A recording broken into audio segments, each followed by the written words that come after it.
Hello again, and welcome to Thread Sketching in Action number 75. I'm Deborah Wirsu of deborahwirsu.com. Thanks for being here. Today I'm bringing you a taste of the Australian bush with this simple leaf litter. Fallen leaves create thick mats or carpets that release their wonderful eucalyptus scents when damp from rain or dew. Most Australian forest trees are not deciduous, and the leaves decay slowly compared to many other species. And in summer, the eucalypts dry into hazardous and highly flammable fuel for the summer bushfires that are all too frequent in this country. But at other times, when damp, these carpets of leaves generate a wonderful silence, and a mat for other twigs and seeds that fall around them, as well as a moist environment for lichens and fungus to grow. But returning to the task in hand, those who know me well know that seeing me stitching with a hoop is a rare occurrence indeed. For much of the type of stitching I do, I confess to not being a fan of hoops, as I find them restricting and not very practical when working with stabilizers. But when working with sheer fabrics as I am today, hoops really come into their own, providing a stable base without the need for a heavy underlayer, which of course would not work when I'm trying to produce a translucent, lacy leaf shape.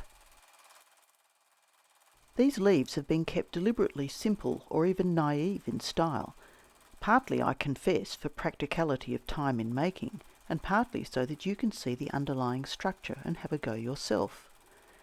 My plan is to cut out the completed leaves and layer them in a tumbled pile on base fabric, just as if they'd fallen from surrounding trees.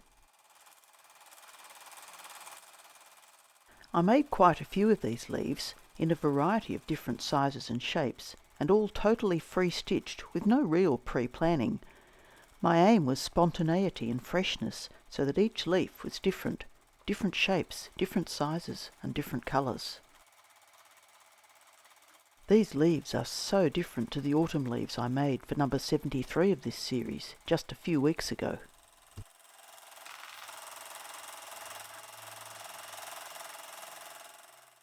Most of the leaves are very open and lacy, but one or two are more densely filled with stitch, and another has a finer pattern of veins. If you'd like to learn more about thread sketching or fabric collage, then why not take a class with me? You'll find the links to my online classes at deborahwirsu.com.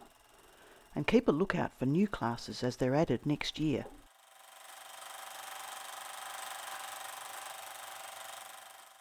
Here you can see that as I progressed with the leaves, I had to move the hoop along the fabric to work more shapes and not waste any fabric.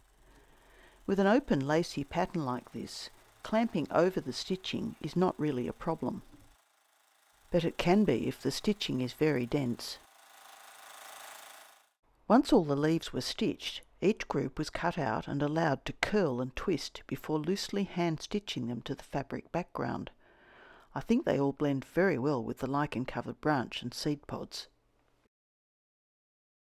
Find loads more tips and tutorials at my website, or join my free resource library for regular updates. Thanks for watching, and I look forward to your company again next time.